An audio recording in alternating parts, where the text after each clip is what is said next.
Hai, jumpa lagi bersama saya Ruby Herman di program Rahasia Investasi Sukses. Nah, investasi kesehatan ini penting sekali. Hari ini saya sedang berada di Rumah Sehat dan kita bakal ngobrol-ngobrol bersama Pak Joseph, manajemen dari Rumah Sehat. Apa kabar Pak Joseph?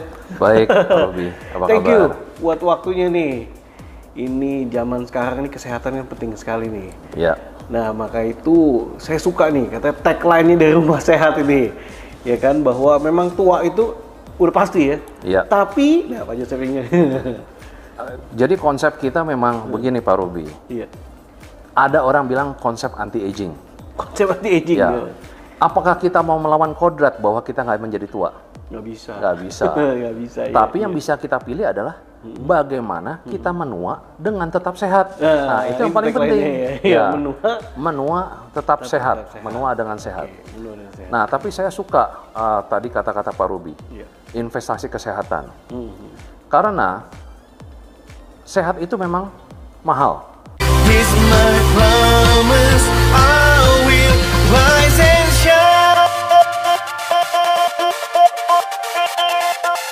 Hai teman-teman, selamat datang di YouTube channel Ruby Herman. Sebelum kita nonton, jangan lupa untuk subscribe ya, karena subscribe itu gratis. Yuk kita nonton sama-sama. Bukan karena bayar pengobatannya, jangan salah. Iya. Sekarang ada BPJS, ada asuransi, itu kan bisa di-cover semua. Iya, iya. Tapi pernah nggak dibayangkan kalau orang sakitnya parah, dia bisa kehilangan pekerjaan? Betul, iya. Ya, apalagi kalau yang posisinya menarik nih, Iya, bisa iya. sikut-sikutan digeser. Jadi jangan sampai sakit. Yang kedua, yang kenapa bikin ini jadi mahal adalah, tahu nggak tebak apa? Mungkin sisi ya waktu yang nggak bisa diulang lagi. Enggak juga, beban mental bagi yang beban ngurus. mental, iya, iya. Bagi yang ngurus ya. Bagi yang ngurus. Tapi bagi yang itu juga kena mental juga dong. Itu pasti kena. Tapi pernah nggak kita berpikir kalau kita sakit, Iya. lalu diurus sama keluarga kita? Iya. Nah, keluarga kita, dia harus dorongin kita di kursi roda, waktunya dia hilang. Betul, betul. Berapa banyak kita menyusahkan orang. Nah, makanya konsep kita adalah tua udah pasti. Tapi tua dengan sehat, itu ada di tangan kita. Kita mau atau tidak? Nah, itu pertanyaannya. Pilihan tuh ya. Yes. Nah, bicara tentang kesehatan tadi. Nah, gimana nih menjaga nih berhubungan sama konsep dari Rumah Sehat nih? Yes. Apa aja yang menjadi konsep Rumah Sehat ini? Nah, kita di dunia medis itu ada istilah namanya white coat hypertension. Hipertensi jubah putih. Itu ada. Sekarang berapa banyak, dok, saya kalau di rumah tensinya cuman normal, dok, kenapa depan dokter jadi tinggi? Itu memang ada itu. Ada secara psikologis dan memang terbukti kalau kita ke klinik atau rumah sakit ngelihat dokter yang jubah putih atau perawat yang itu udah horor duluan kita. Udah takut dulu nih. Udah. Dan itu menjadi tinggi tensinya. Betul. Jadi terkadang dokter bilang tunggu dulu 5 menit ya, jangan bersuara, jangan ngomong, nanti baru tensi ulang. Terkadang kita begitu masuk ke klinik, screening dulu, tensi tinggi. Kenapa di dalam ruangan dokter ditensi lagi? Karena dengan harapan setelah sekian lama tensinya menurun tuh. Dia adaptasi. Adaptasi. Udah nggak takut Iya. lagi gitu ya. Nah, Iya. di sini rumah sehat kita sendiri, itu akhirnya kita pikir, wah kita rubah konsepnya. Kita bikin kayak resort. Oh, Perawat kita semuanya tidak ada yang pakai scrub baju perawat itu. Perawat kita seragamnya dan dokternya seragamnya adalah pakaian relax. Seperti lagi di resort. Kan kita rumah sehat nih. Iya, iya. Datang kemari bukan hanya orang sakit, tapi orang sehat. Jangan dibikin stres. Oh, ini Seragamnya konsepnya, dengan iya. kaos, relax environment. Iya. Di sini semuanya teman. Nggak ada saya perawat, Anda pasien, nggak seperti itu. Gitu Pak Robi. Oh, nah kalau gitu di Rumah Sehat ini apa aja treatment yang bisa dilakukan nih? Oke. Di rumah sehat SMC lah saya sebut ya. Sorry, boleh dekat sebentar? Boleh.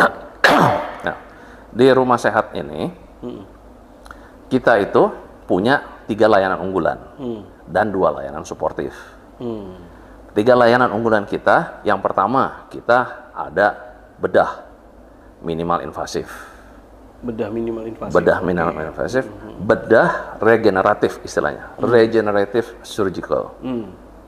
Bagaimana setelah dibedah dia kembali menjadi sempurna.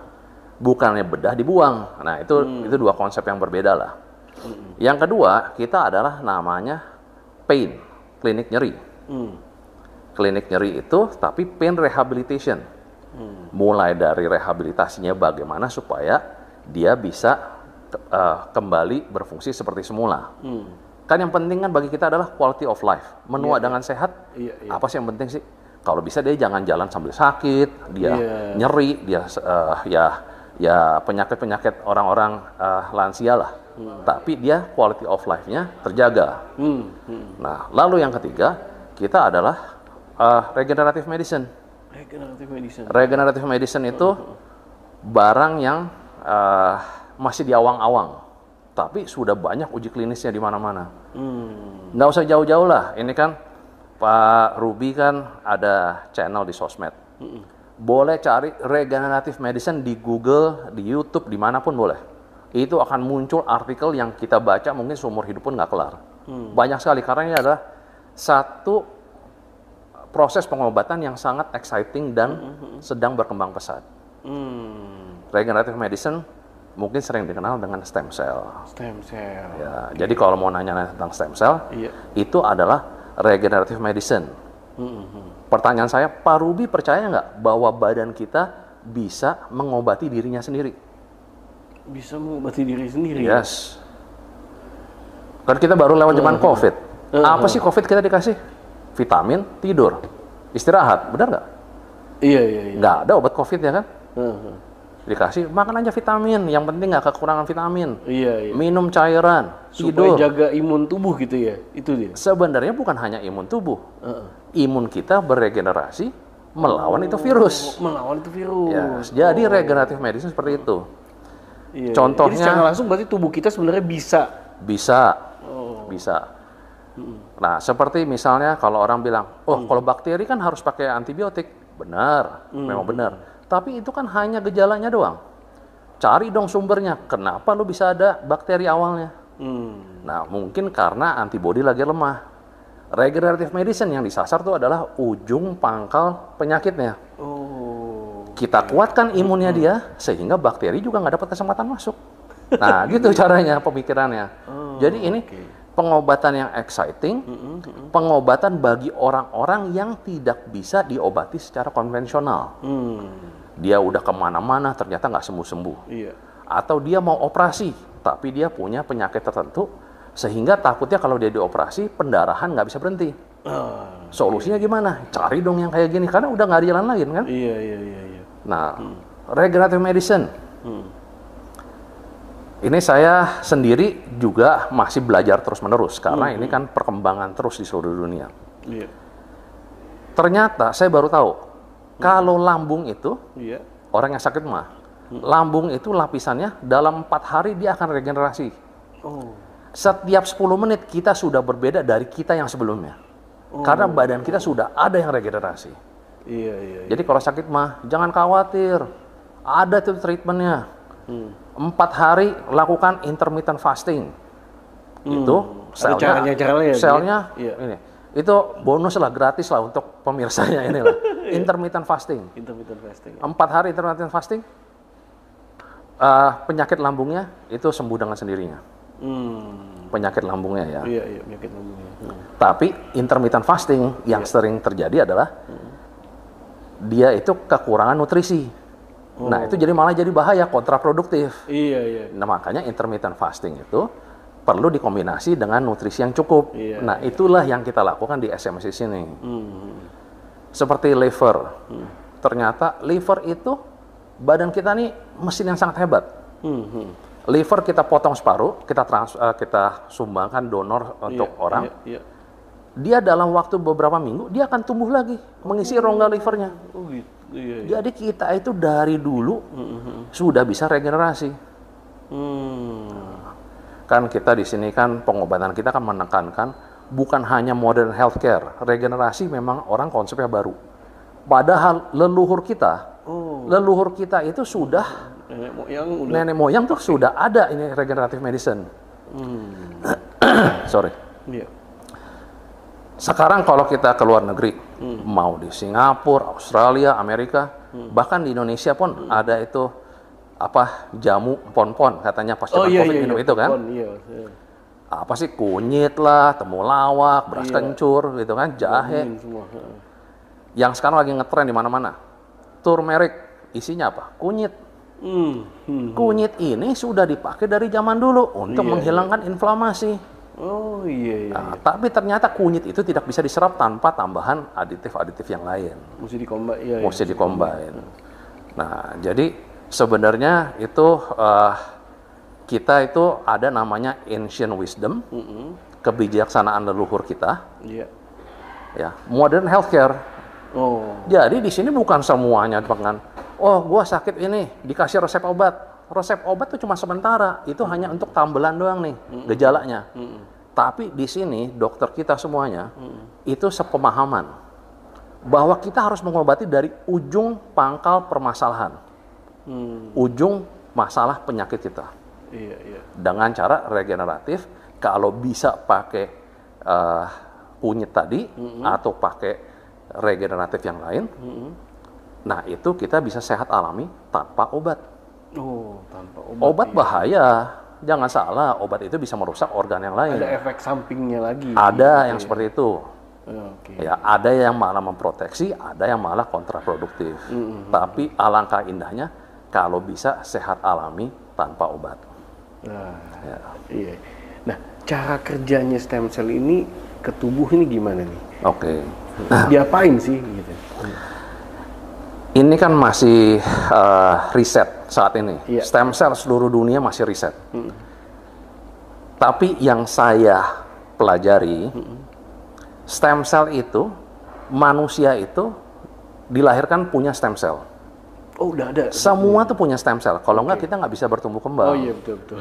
Iya. Ya, jadi biasa acuannya itu dari fetus 20 minggu. Itu nanti diukur namanya telomer. Telomer adalah panjang umur sel kita di mana dia bisa membelah diri untuk regenerasi. Oke. Ada embryonic stem cell, ada adult stem cell. Nah, panjangnya itu biasa dari 20 kb, terus berkurang terus, sampai nanti kalau kita sudah uzur, dia udah nggak mau belah diri lagi tuh. Udah stop. Udah stop. Contohnya berarti nggak bisa begini. regenerasi lagi gitu ya? Ya, sudah hampir tidak bisa regenerasi. Oke. Jadi ada yang bilang, woi tampang lu boros banget, umur lu masih muda, artinya penuaan dini. Penuaan dini itu bukannya nggak mungkin, memang benar telomernya itu menua lebih cepat, jadi memendek lebih cepat. Oke. Mungkin karena radikal bebas, karena segala macam lah. Itu satu hal yang bisa diukur. Biasa kita di sini kita ukur dulu. Anda mau regeneratif nih, kita ukur dulu. Oh, Anda punya telomer masih bagus. Ya udah pulang aja deh, minum coklat, dark coklat pagi sore 2 gelas. Itu stem cell dalam diri Anda langsung reproduktifnya kenceng. Oh. Jadi jangan lupa nih, ini pemirsa juga perlu tahu nih. Iya. Minum coklat, dark coklat, Dark coklat. ya sehari 2 kali, itu stem cell kita akan proliferasi bertambah banyak, dengan cepat supaya untuk bikin sel-sel anak untuk mereparasi diri kita sendiri. Harus dark coklat ya? Nggak boleh Harus coklat yang dark lain, coklat ya. Yang bahaya tuh gulanya jangan minum. Jadi minum Murni. coklat tanpa gula. ya? Yang murni ya? Ya, Murni mungkin dark rasanya coklat. kagak jelas lah, tapi ya berguna, bermanfaat gitu loh. Iya. Karena kandungan tadi dalam dark coklat Kandungannya tersebut ya? coklat itu yang paling Kakao. sekarang yang dari kakaonya betul. Sorry. Tapi begitu kita mulai makin menua, kita kan waktu kecil dari janin itu kan terus berkembang tambah tinggi kan, rambut tambah panjang, kuku tambah panjang. Iya. Tapi nanti pada satu saat nih kita mulai rontok rambutnya, nggak numbuh lagi. Kenapa bisa kayak gitu? Selnya tadi. Selnya udah nggak membelah, jadi dia udah nggak bisa regenerasi. Kalau kayak begitu, berarti kan kita ada stem cell nih. Stem cell udah mulai malas nih, capek dia. Mungkin kena tinju kanan kiri, kena uppercut dari minuman bergula, dari makanan berminyak yang ada namanya inhibiting factor. Tidur nggak nyenyak, tidur ngorok pun berpengaruh juga loh itu.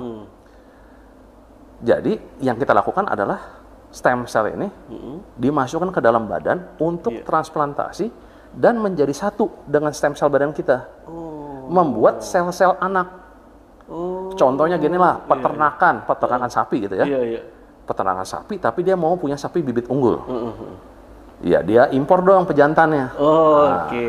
Jadi Iya, dia bibit unggul, punya anak yang bagus dan sehat, dan berkembang biak iya.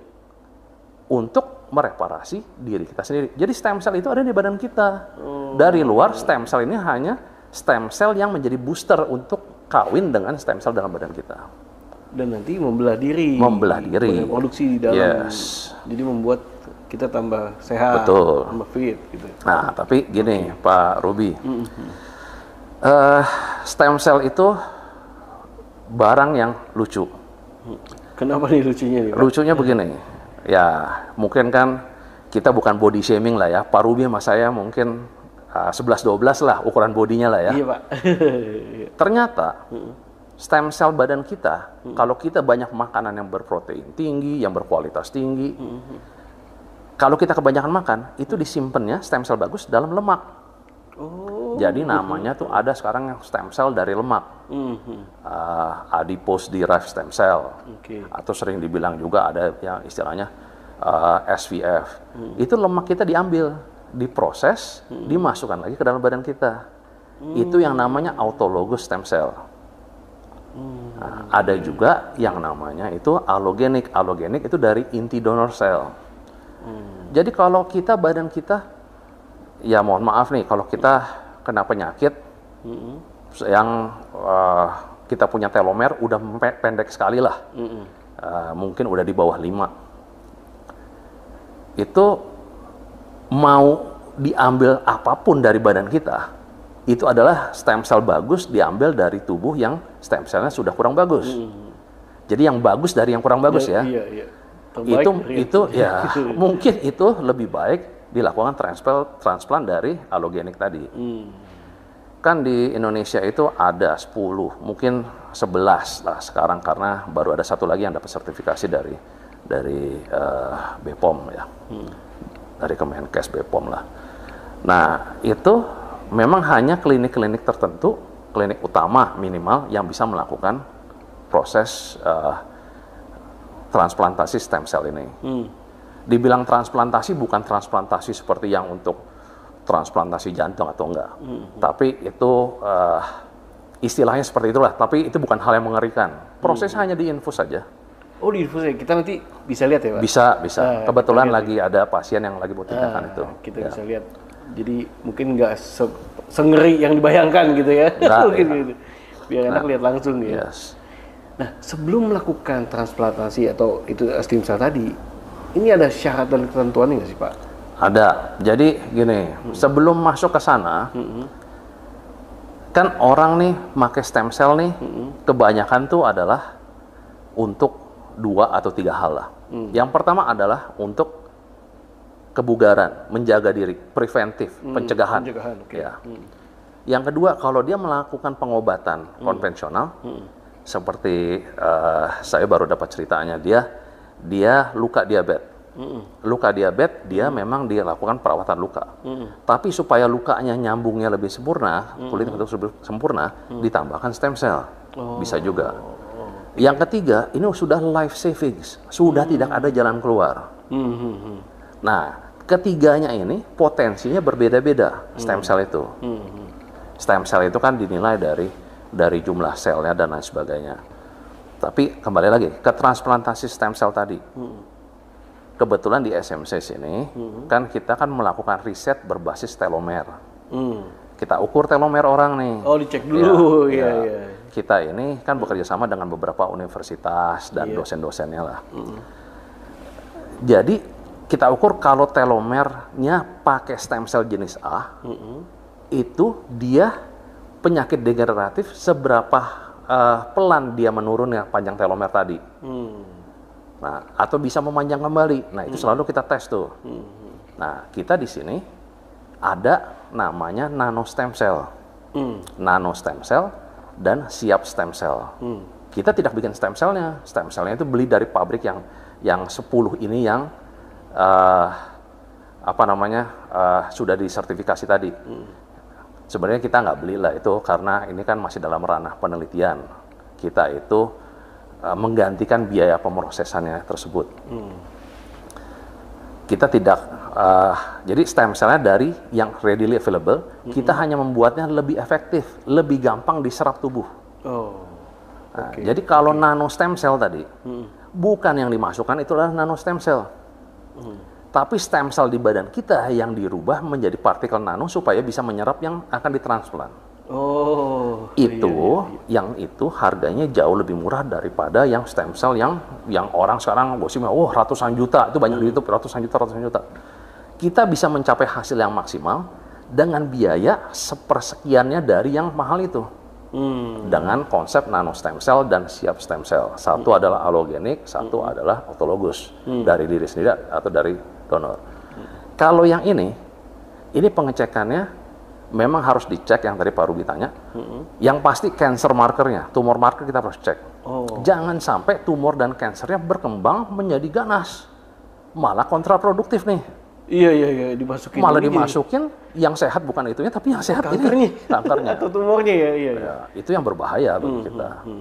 Jadi pemeriksaan itu memang ada setnya semua. Berapa lama tuh Pak pemeriksaan itu biasanya? Kalau yang tadi yang nano stem cell dan yang siap stem cell itu sih dalam beberapa jam hasilnya sudah keluar. Ya. Tapi kalau memang untuk yang stem cell yang besar yang untuk life saving tadi, itu sih mungkin pemeriksaannya aja butuh waktu sekitar 1 minggu lebih kali, mungkin 14 hari. Karena itu kenapa? Ini kan stem cell yang memang dia sudah butuh life savings. Jangan karena dia sudah kritis nih. Jangan begitu dimasukin malah dia jadi masalah. Kan kita nggak bisa seperti itu juga. Betul. Jadi memang kita banyak ini. Nah, kalau udah melakukan tadi ya Pak-nya itu cek beberapa jam sebelumnya kan, terus dicek hasilnya. Nah, begitu dilakukan nggak bisa, belum dulu. Belum dulu. Oh. Jadi SMC sendiri kita sudah banyak case study yang hasilnya cukup memuaskan. Dari risetnya, dari panjang telomernya itu sudah positif lah. Jadi stem cell itu dia untuk ditransplant itu dia seperti masuk kita lagi nanam bibit di ladang. Ladang itu tidak boleh ada hamanya. Harus kita bikin gembur, kita pupukin dulu atau kita apakan dulu supaya dia siap. Stem cell ini kan regenerasi. Kalau kita jatuh kesleo, itu juga inflamasi. Dia akan disembuhkan juga dengan stem cell. Tapi padahal kita punya penyakit liver. Kalau kita masukkan tuh stem cell, masa dia ngobatin yang kesleonya? Mendingan kesleonya kita sembuhkan dulu, baru kita masukkan stem cellnya, fokus di sana. Jangan dia acak-adut malah nanti kita jadi sayang mubazir. Itu ada set prosedurnya. Nanti mungkin boleh bincang dengan dokternya untuk dijelaskan prosedurnya seperti apa. Seperti itu ya. Nah, Pak Yosep, untuk proses saat memasukkan stem cell-nya ini, nah ini berapa lama? Itu semua tergantung kembali kepada jumlah sel yang akan dimasukkan. Biasanya tuh ada konsensus antara 50 juta sampai 100 juta sel. Tapi kita lihat dulu kondisinya itu seperti apa. Itu akan dilakukan oleh dokter. Tapi biasanya ada yang melakukan dosisnya berkali-kali. Misalnya dia punya penyakit A, B, C. Nah, A ini nih harus diberesin dulu nih, masukin dulu sedikit dulu. Nah, dia udah sembuh baru masukin yang besarnya supaya organ yang memang dia targetkan tercapai. Seperti tadi cerita saya. Kesleo. Orang kesleo mau di stem cell. Kesleonya jangan jangan makan stem cell yang harusnya dipakai untuk misalnya liver. Kesleonya kita sembuhkan dulu, baru proses itu ini. Jadi memang banyak klinik itu istilahnya jualan stem cell karena dipikir marginnya besar. Bagi kita stem cell bukan buat semua orang. Bagi kita stem cell itu adalah last resort. Dan mereka itu harus mendapatkan pengertian dan penjelasan yang lebih mumpuni apa saja yang harus dilakukan sebelumnya, sesudahnya, bagaimana sel itu harus berkembang biak. Jangan begitu sudah masuk, diam di badannya saja. Iya. Tapi nanti itu ranahnya dokter. Nanti saya kenalkan dengan dokter regeneratif medicine kita. Dr. Eric. Oke. Oke. Sekalian lihat ini juga ya, Pak? Yes, let's go. Prosesnya ya? Yes. Oke, teman-teman, gimana kalau kita lihat langsung nih dan kita ngobrol sama dokter yang langsung Yes. melakukan proses dari stem cell ini ya? Yes. Oke, stay tune terus. Yuk.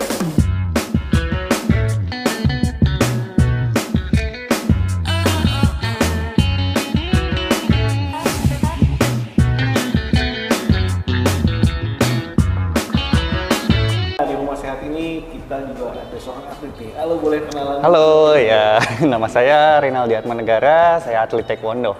Iya. Ya. Ini tadi abis apa nih? Fisioterapi. Di fisioterapi saya rutin biasa biar badan saya lebih seger untuk latihan juga kan.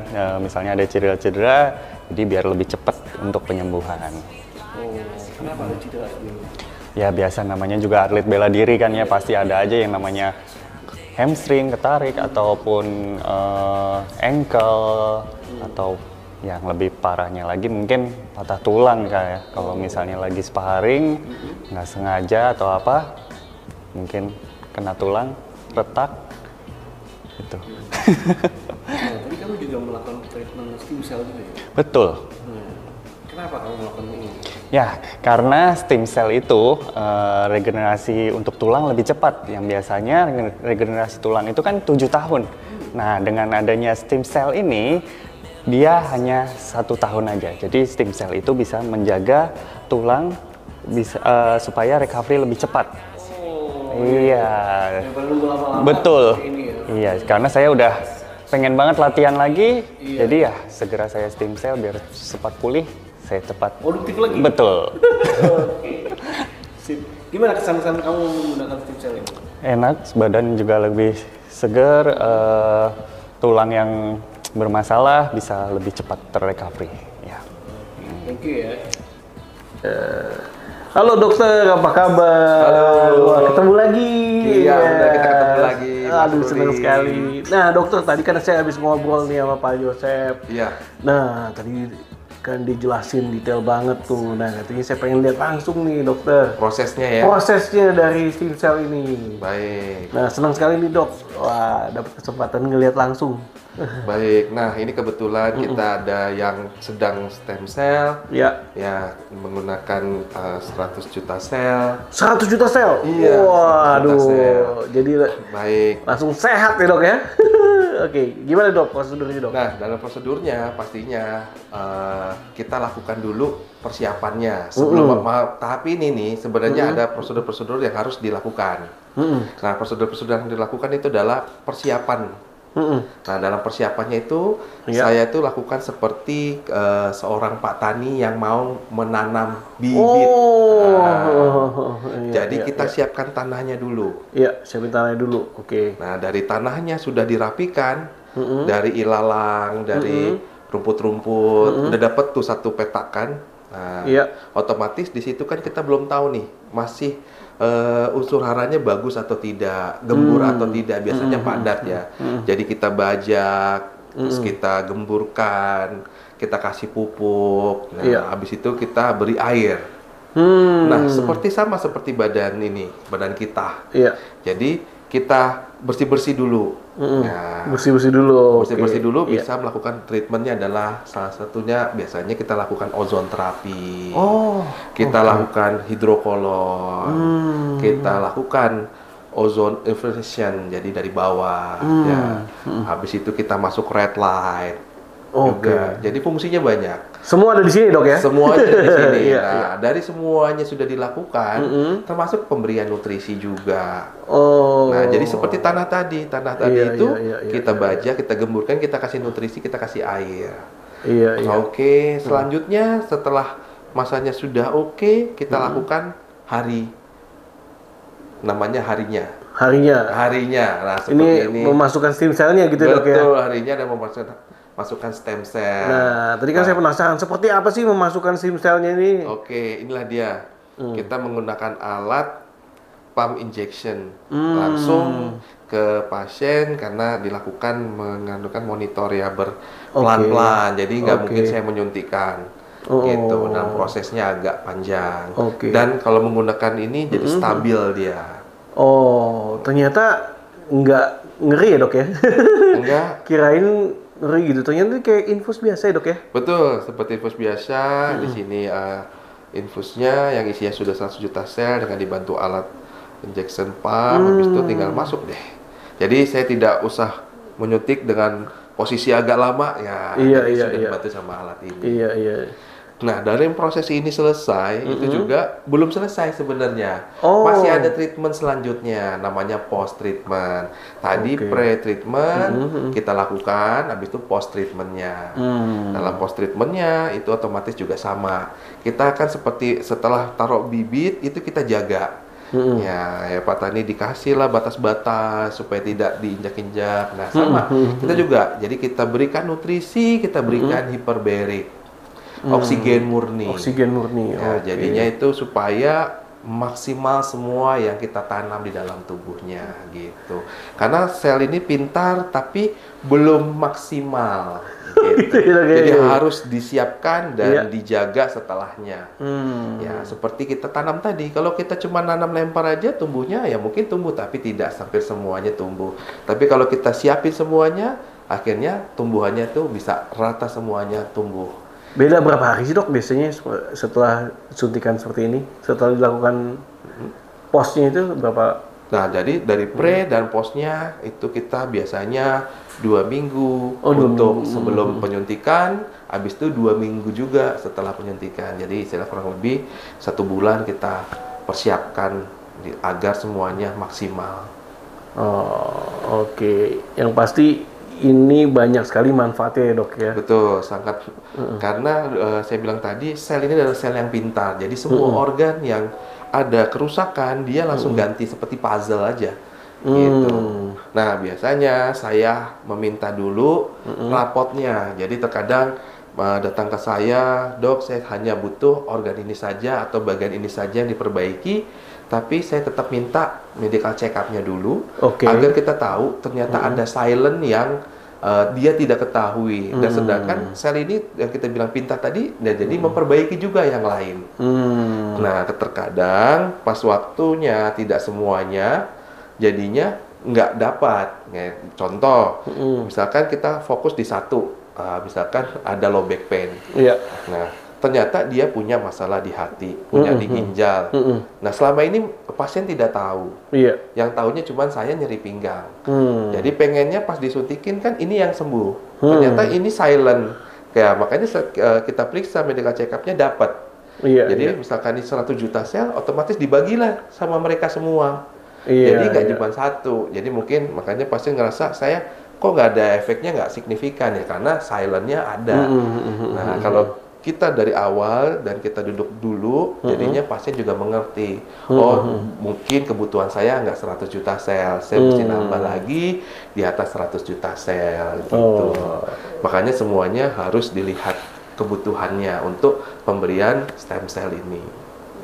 Oke dok, nah apa sih yang menjadi keunggulan dari stem cell ini dok? Sehingga banyak masyarakat yang sekarang udah mementingkan stem cell ini dok. Baik, keunggulan dari stem cell ini kan regenerasi sel. Jadi regenerasi selnya membantu lebih cepat.